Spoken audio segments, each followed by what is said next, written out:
Okay, so in the last lecture, we have seen refraction at a spherical surface. Before we go through this lecture, let me make a note here.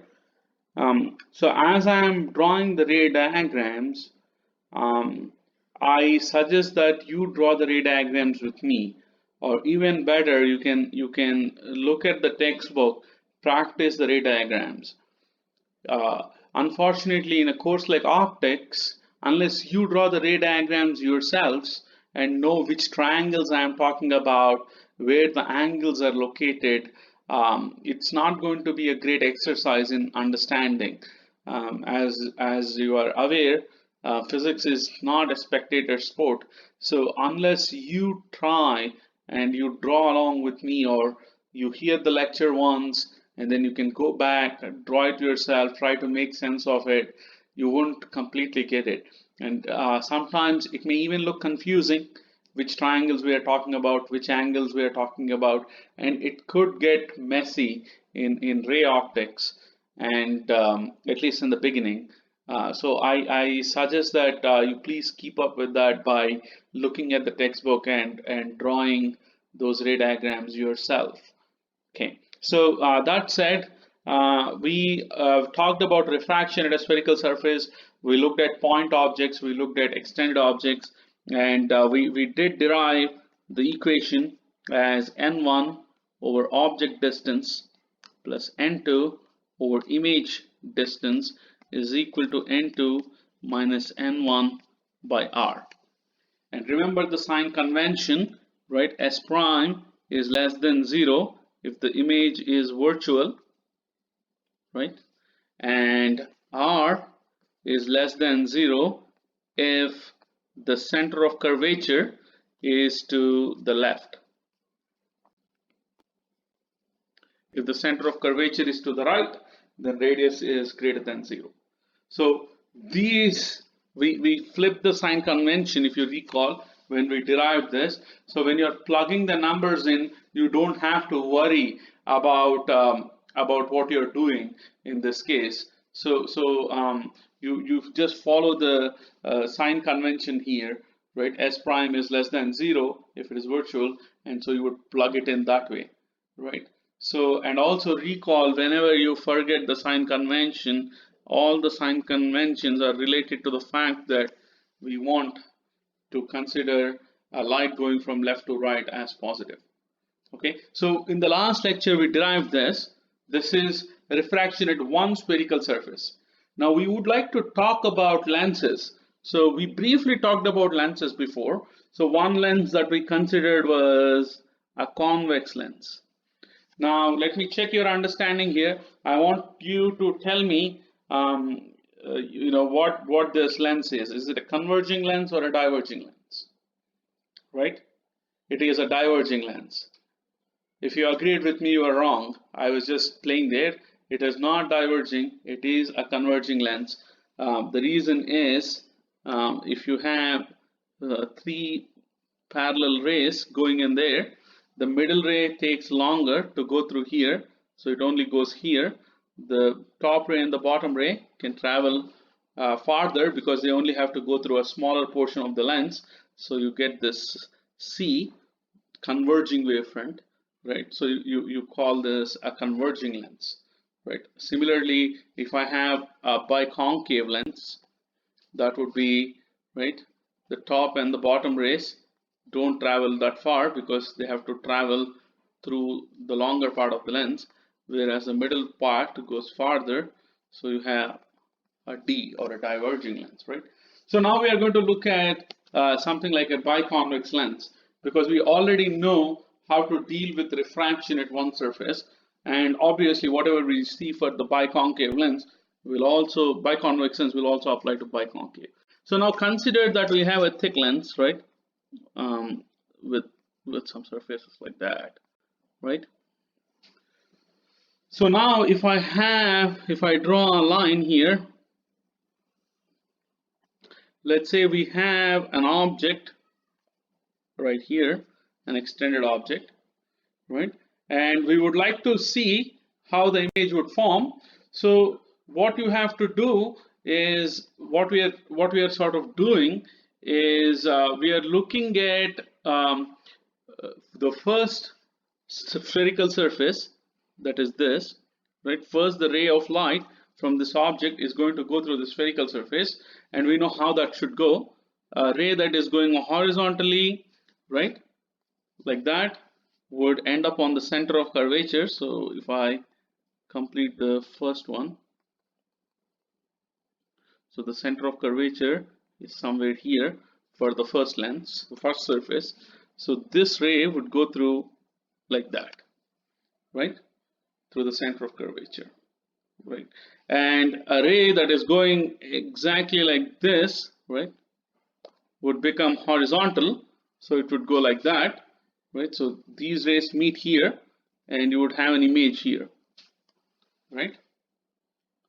So now this image sort of becomes the source for the second the second spherical surface. So we're looking at only the first spherical surface here. So when the rays of light go through this first spherical surface, you get an inverted image, right? And from this inverted image, right, if the second surface was not there, you get an inverted image. But now whatever rays are coming in here, right, they have to go through this second surface, right? So in reality, so this ray of light is not going to go straight, it's going to refract at the second surface. Let me draw it with another color. Let me draw it with purple. So if the second surface was not there, it would have gone straight, it would have gone straight through, right? But because the second surface is there, we are going to have to refract it.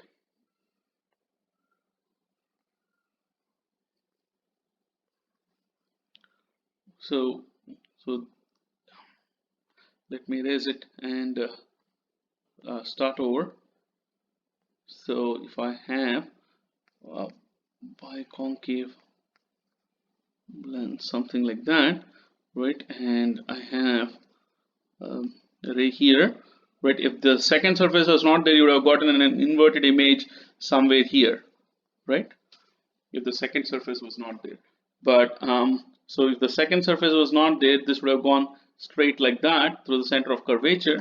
But because there is the second surface, this ray is going to go like this, right, and here it is going to get refracted, right, it's going to get refracted, right? And this ray, which is coming out like this, would have gone straight this way, but here it is going to get refracted again, so it's going to go up. So instead of getting the original image, if there was only one surface, if this was the only surface, you would have gotten an image that went like that. So you would have gotten an image here.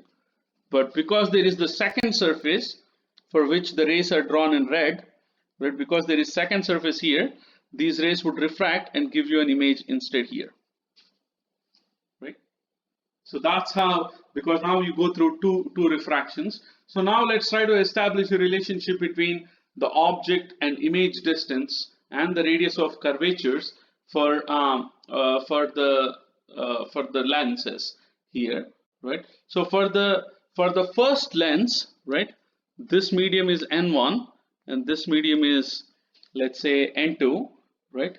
So then for the first one, right, this would be the object distance, right, S, and the image distance would be what it is to this blue line, right, that is S prime.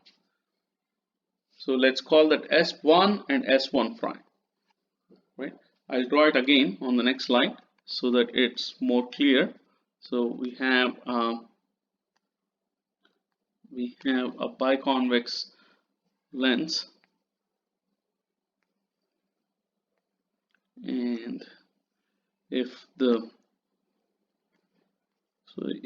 it was only the first surface, this would have gone through the center of curvature here, so it would have gone through that way, and this ray would have gone like this, and it would have gone horizontal here, so you would have an image here, right? So this is for the first refracting surface. We will call that as S1, and then the image distance for this is S1 prime. So for the refraction at the first surface, we would have, and this distance is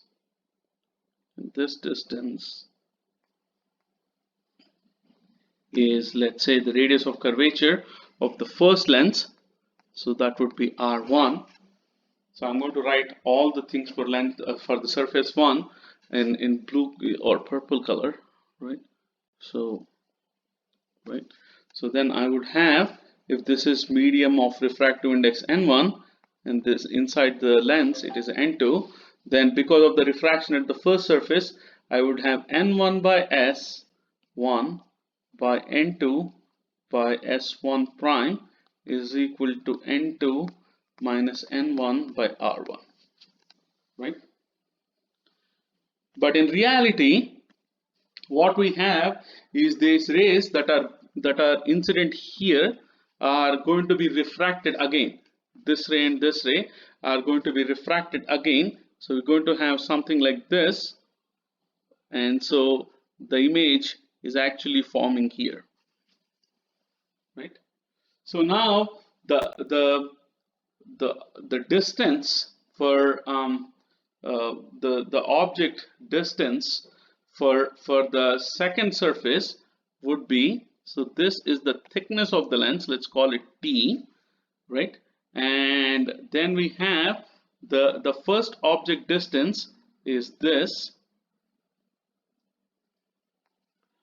right, which is S1, and this whole thing is S1 prime, the image distance for the object 1. So this is S1 prime. So the object distance for the second lens is this much here. That would be this whole thing we have, this whole thing, right? And we basically take off the thickness of the lens, right? So that we have the distance between this surface and the image that would have formed if there was only one surface. We're taking that distance as the image distance for the second surface because it is as if the rays are refracted from the first surface, they're forming an image, and those are the rays that are getting refracted again from the second surface to form the actual image, right? So the image formed by the first surface, that is this image, would serve as the object for the second lens or second surface, right? So we want the object distance for the second surface as this, right? But this whole distance is the image distance for the first lens, which is S prime. So I have to deduct the thickness of the lens to get this one. So this is T minus S1 prime, right? I hope you're with me there. So the image formed by the first lens is what is serving, first surface is what is serving as the object for the second surface. Because the lens is of thickness T, the object distance for the second surface would be thickness minus the image distance for the first surface, T minus S1 prime. So if I were to write the equation for the second one, then I would have, again, now we are going from N2 to N1. So I would have N2 divided by image, divided by object distance, S2, right, plus N1 divided by the image distance, S2 prime, is equal to N2 minus N1 divided by R2. R2 is the radius of the curvature for the second surface. But this T minus S prime is equal to S2 because the image formed by the first refracting surface is what serves as the object for the second surface. So the image distance for the first surface is S1 prime, and you have to deduct the thickness of the lens to get the object distance for the second surface.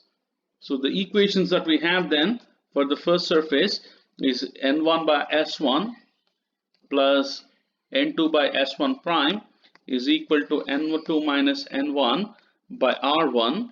And for the second one, we're going from n2 to n1. So n2 by object distance s2, right? And this s2 is nothing but t minus s1 prime is what we have seen, right? So instead of s2, I'm simply going to write that t minus s1 prime plus n1 divided by s2 prime is equal to n1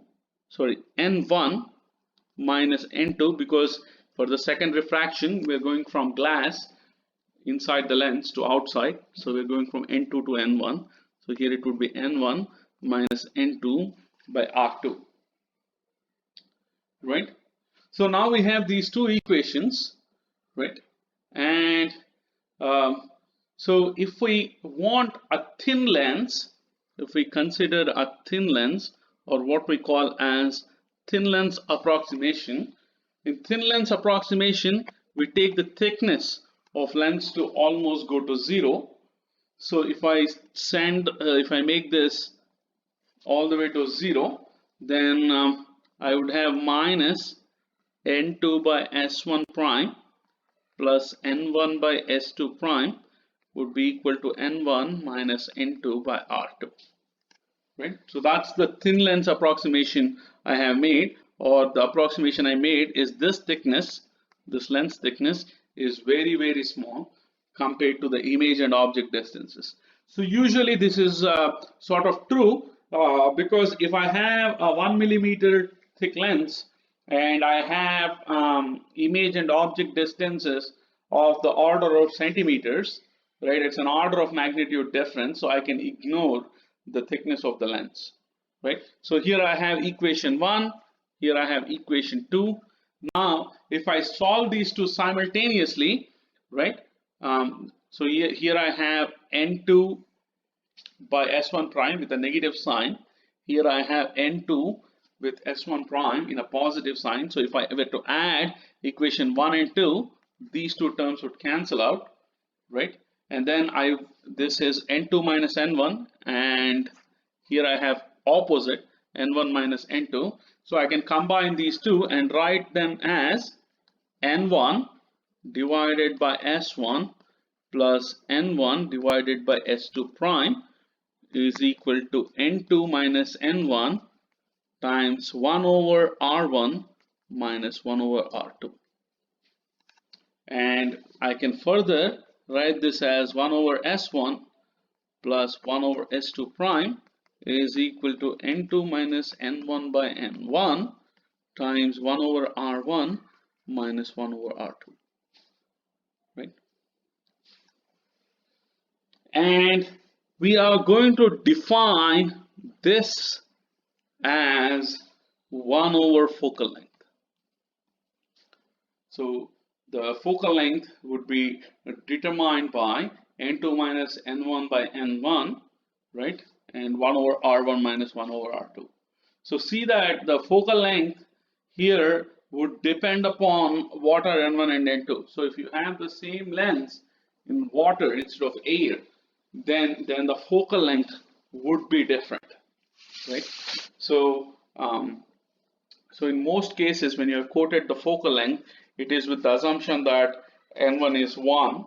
So if n1 is 1, then 1 over focal length would simply be n2, whatever material you make out of this one, right?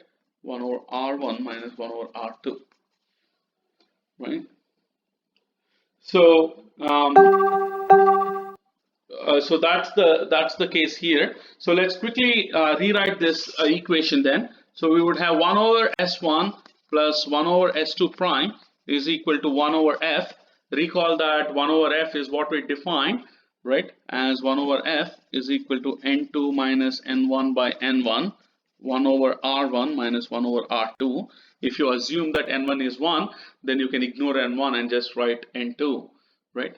So S1 is the object distance for the first refracting surface.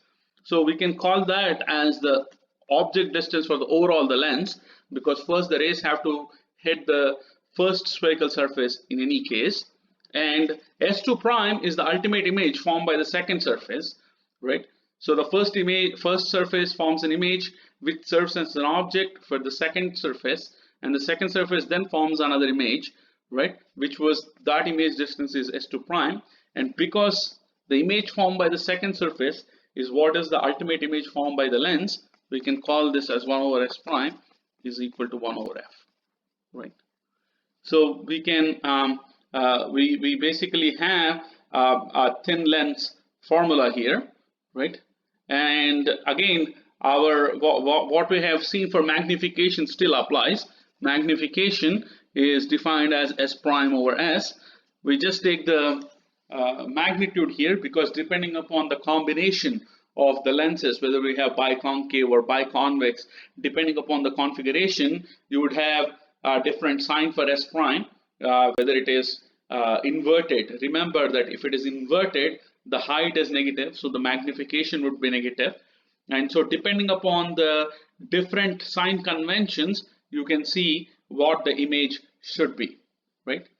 So let's quickly do a problem on a cylindrical lens. This would be example 4 in your textbook. So here we have a plano cylindrical lens. So one side is cylindrical, right? So one side is cylindrical like that, and the other side is just, it's a plane, right? So that's a plano cylindrical lens. So what we have here is we are given the radius of curvature, right? So the radius of curvature for the cylinder, right, is 10 centimeters, and the refractive index is 1.5, and we have the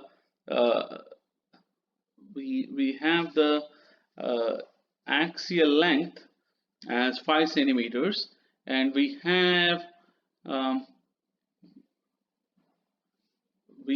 the object distance as 25 centimeters, and what we have to find out is the image distance. So that is quite simple here, right? So we do, on one side it is cylindrical, right, and another side it is just a plane, right? So plane would have curvature, radius of curvature of 0, right? And so we have remember n1s plus n2s prime, right, is n2 minus n1 by r, right?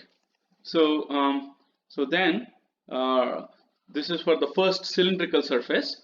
So for the first cylindrical surface, n1 is 8, so I have 1 over the image distance is 25 plus n2 is 1.5. It is entering the cylindrical lens divided by 25, sorry, divided by s prime, which is what we have to figure out, is equal to n2 minus n1 is 0.5, and the radius of curvature for the first one is it is cylindrical, right? So the radius of curvature for that is positive, so we have 1 over 10, and so from here I would get an image distance of s prime is equal to 150 centimeters, and because I got a positive result, that means the image is real from the cylindrical lens, right?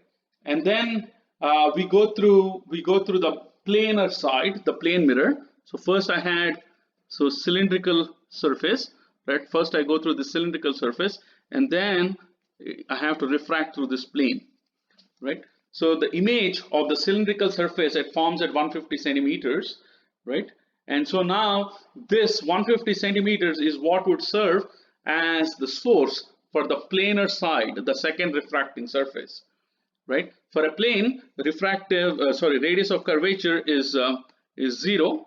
So then radius of curvature is 0. So then we would have n2, because the rays from inside are going through the planar surface, over s prime plus, that is this one, plus n1 going back to 8, s double prime, let's call it, that is the image formed by the plane, right, would be equal to 0 because the radius of curvature is 0.